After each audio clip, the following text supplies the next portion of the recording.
The first experiment in chapter 21 is the preparation of ethene gas and examining its properties.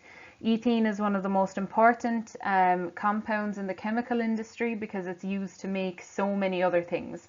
So that's why we're going to study it. Here on the screen you can see a molecule of ethene. So we have a double bond connecting two carbon atoms. So to make that, we are going to take another substance and dehydrate it. So what does that mean? The substance that we take is ethanol. So you can see looking here that ethanol has two carbons that each have two hydrogens attached to them. So that's the part of the molecule that we want to keep. That looks similar to the ethene molecule that we're looking to make. What we have to do is we have to get rid of this hydrogen and this OH group from the ethanol. This is ethanol, by the way. Ethanol, and it's an alcohol. We'll see more of those in chapter 22. So the reason this is called a dehydration reaction should be clear. We're removing two hydrogens and one oxygen from ethanol, so we're removing H2O. So dehydration is the removal of water. Hopefully that makes sense. This is our setup for the experiment. Hopefully you recognize it from your junior cycle experiment of preparing oxygen. So the kind of general principle here is that you're producing the gas that you want to collect over on the left and you're collecting it over on the right. So we're going to be collecting the ethene gas over water here. So to tackle this experiment, the first thing you're going to need to get is a boiling tube. So we're going to get a boiling tube and we're going to put about 2 centimeters cubed of ethanol into the bottom of it. So ethanol is the gas or the liquid that we're using.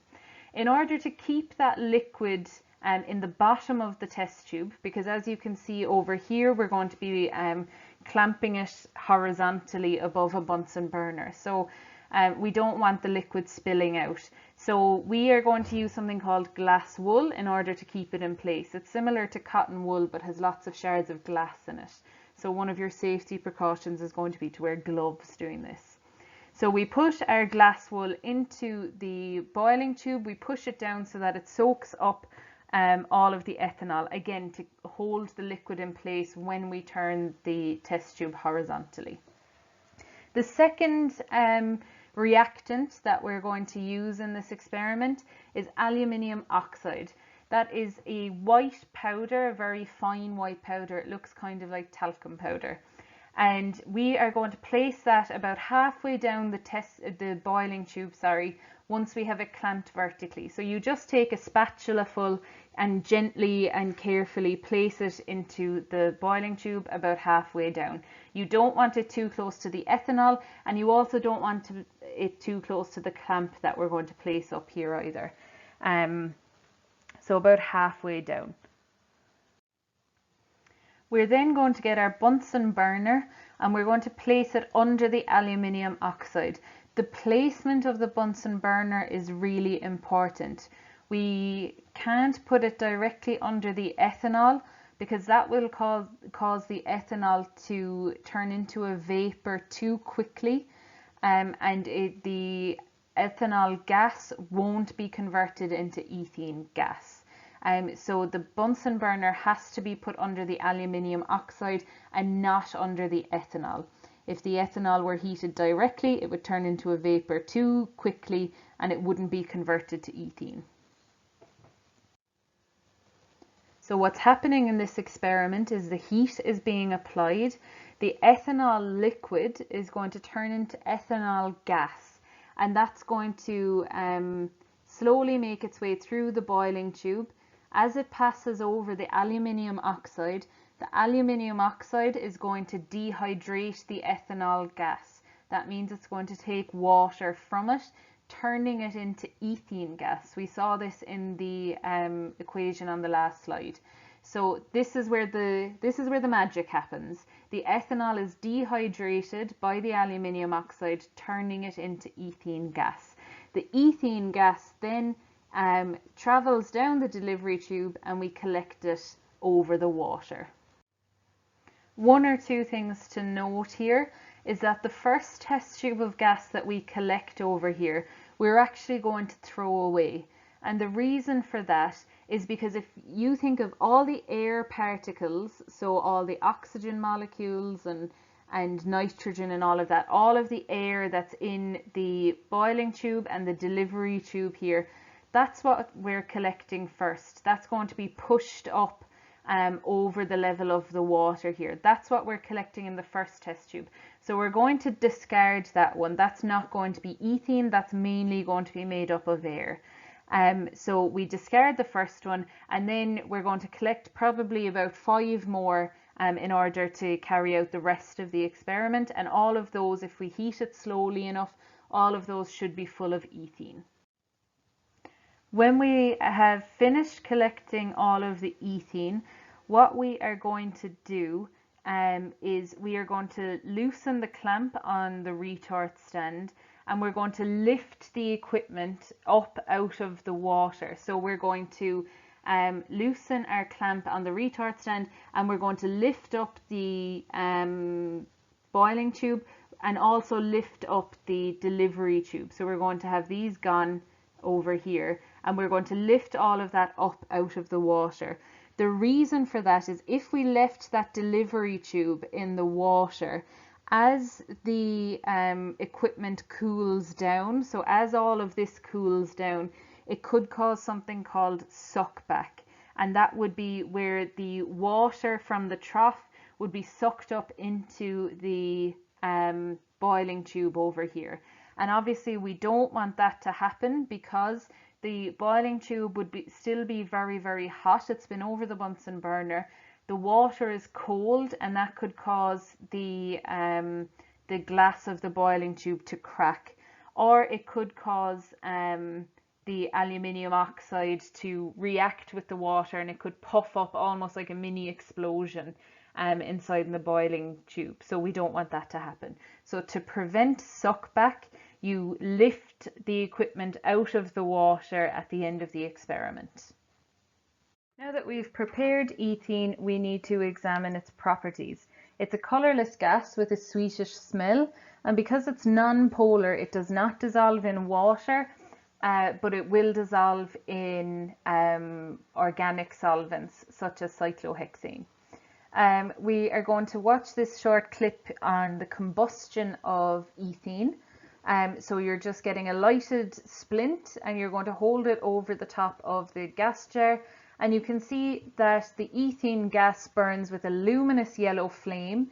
It's slightly smoky. You can see there's a little bit of soot on the inside of the glass, that it was a little bit smoky.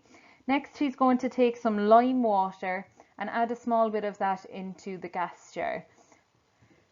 So we know that lime water is the test for carbon dioxide, and hopefully you know that if it's positive, you should know what happens to the lime water. So he's shaking it up to mix it with the gas that's in the gas jar, and it's turned milky, and that indicates that carbon dioxide is present. So ethene burns in oxygen to produce carbon dioxide.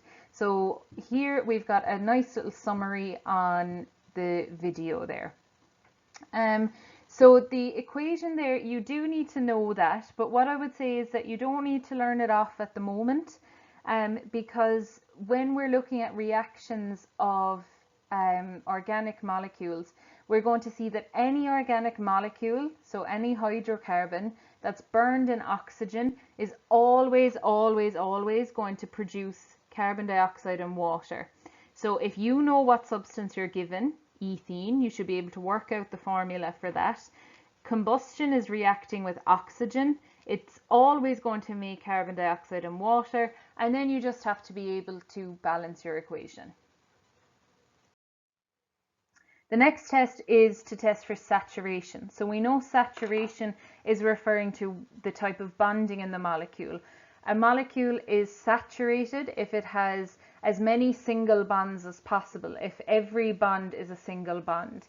An unsaturated molecule is one that has a double or a triple bond. And so we know that ethene is unsaturated. It has a double bond in there. And so to prove it's unsaturated, there's 2 tests, and both of them have the same result. If we add either of these chemicals to an unsaturated solution, such as ethene, the solutions in the test tube are going to turn colorless. They're going to lose their color. The reason for that is shown in the reaction here of the first one. So the first chemical you could add is bromine. Usually we add it in the form of bromine water, so just bromine dissolved in water. And what that's going to do, what's going to happen, is the double bond here in the ethene molecule is going to be broken, and we have Br2 here, so that's two Br atoms. One of them is going to bond to this carbon, the other one is going to bond to this carbon, and that gives us a fully saturated molecule over here. So it goes from unsaturated to saturated, and that causes the color change. Bromine, Br2, is the brownish red color that you see over here. And when bromine has been broken up and it's bonded to something else, it turns colorless. So that's why the solution loses its color. So all you need to know at the moment is that when bromine water is added to ethene, the solution changes color from red to colorless. You can't say clear. Something can be clear but not colorless. So you have to specify that it has no color. The second chemical that you could add is acidified potassium permanganate, which is KMnO4. You don't need to know any equations for this or anything. You just need to know that it has the same result. KMnO4 is pink in color, pink or purple, and when you add it to ethene or any unsaturated solution, bonds will be broken and formed, and it will end up being colorless. So for both of these, I've highlighted it up here at the top. If something is unsaturated, that means that it will turn colorless in your test for unsaturation. So some questions you could be asked. I'm going to fly through this slide because we've seen enough of the setup already. You do need to be able to draw a labeled diagram for this experiment. So you would need to be able to reproduce this here. The success criteria for that, the things that the marks are going for, are listed over there on the left. You also need to be able to name and give the formula of aluminium oxide. So they could label that as X, and they would ask you what is the name or the formula of chemical X. Or they could ask you what does it look like, what's its appearance, and it's a white powder. The balanced equation, you need to know that as well. We are going to look more at alcohols in chapter 22, so don't worry about learning off the formula or anything. You'll understand that the same way you understand that C2H4 is ethene. You'll understand that once we get to chapter 22. And you would need to be able to explain that it's a dehydration reaction because water is removed. That could also be called an elimination reaction because you're taking something away, you're eliminating something. We went through this earlier on, explain why the first few test tubes of gas are discarded, why they're not used, and it's because they mainly contain air that's being pushed out of the apparatus, that's being displaced. They're not pure ethene. The safety precautions are listed here. You could have all the general safety precautions like goggles, protective clothing, tying your hair back. We mentioned wearing gloves because of the glass wool. You're using hot apparatus, so you would use tongs or heat protective gloves for that. To prevent suckback, move the tube out of the water before the heat is removed, all of that. Describe the procedure and observations during the combustion of ethene. So a lighted taper or a splint is put at the mouth of the test tube, and the observation is that it burns with a bright luminous yellow flame. Just a luminous or a yellow or a bright flame would do there. The next procedural step, is that when the gas stops burning, lime water is added to the test tube, and the lime water turns milky, indicating that carbon dioxide has been formed. The next question is one we've covered already, so I'm not going to read through everything for you. It's about suckback. So when is it likely to occur? when the heat is removed at the end of the experiment. Give a possible consequence. It could crack the test tube, it could cause a fire, or it could cause the powder, the aluminium oxide powder, to explode within the boiling tube.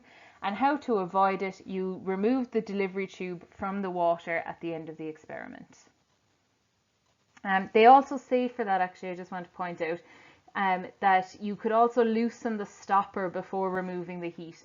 I don't like that in a practical sense. Obviously, you can give it as an answer in an exam, but in a practical sense, I wouldn't do that. The stopper and the test tube are obviously very hot. They've been over a boiling or over a Bunsen burner for a significant amount of time, so they're going to be very hot. So I would avoid that in person, but it's a perfectly fine answer here.